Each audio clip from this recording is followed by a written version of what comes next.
Have you ever wondered why politicians distribute bags of rice, cooking oil, noodles, and other food items during election season? I even hear they share refrigerators now. And have you ever wondered why so many people line up to collect them? Many people quickly blame politicians, others will blame the citizens. But I believe both groups are asking the wrong question. The real question is, why are so many people still vulnerable enough that food can become a political currency?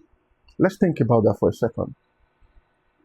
If you have a stable income, a real stable income, reliable transportation, a good house to live, electricity, access to quality healthcare, affordable education, and confidence that tomorrow will be better than today, would a bag of rice mean anything to you? Would a bag of rice influence your vote? It will not. But if you don't know where your next food is coming from, that same bag of rice will suddenly become everything to you. And this is why we must look deeper than the food problem itself. The issue is not the rice. The issue is the condition that make rice powerful. Poverty is on top of that list. A hungry parent is not thinking about economic theories. A hungry parent is not thinking about anything else other than feeding their children tonight. When survival is involved, how to solve an immediate problem will be the only important thing. You can't think about the future, and that is human nature. But poverty is only a part of the story. Another part of the story is disappointment.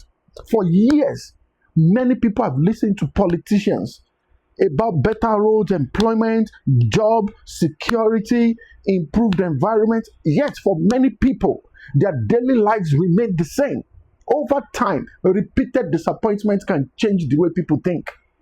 They begin to lose confidence in promises. They stop expecting meaningful change. So instead of believing what they hear, they will focus on what they can get now, what they can receive immediately.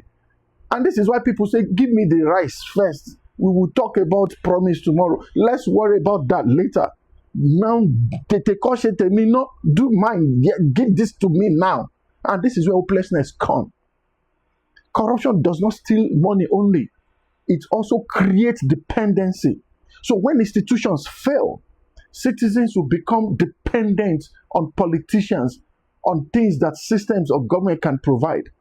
So instead of a functioning healthcare, people can wait for political donations. Instead of economic opportunities, people wait for handouts, bag of rice. They will depend on powerful individuals, and that is bad for any country. In a system that works, citizens don't depend on politicians for survival. They depend on strong institutions, fair opportunities, and a functioning economy. That's how it's supposed to be. There's another consequence people don't talk about, and that is lawlessness and corruption, and how it can destroy our society and the future. It will destroy hope that things can get better, so expectation will begin to shrink. So instead of saying, how can we build a better future, people will begin to ask questions like, how can I survive today? Is it not when I survive today that I'll think about future? And that thought is dangerous. Nations can only be built through people who can think about the future, who can dream, people who can invest, people who can innovate, people who can plan for the future. But when survival becomes the primary concern of any person, future is less important than the present. This is very important. It is bad enough that people collect food, but the tragedy is that many people feel they have no choice. Justifiably so. People with talent, people with resources and potentials, graduates, they remain vulnerable enough that they will wait for politicians to give them food.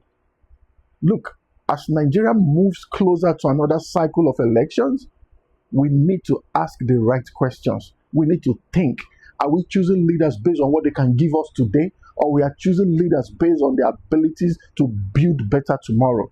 The future of any nation is not determined by the size of bag of rice. What is bag of rice?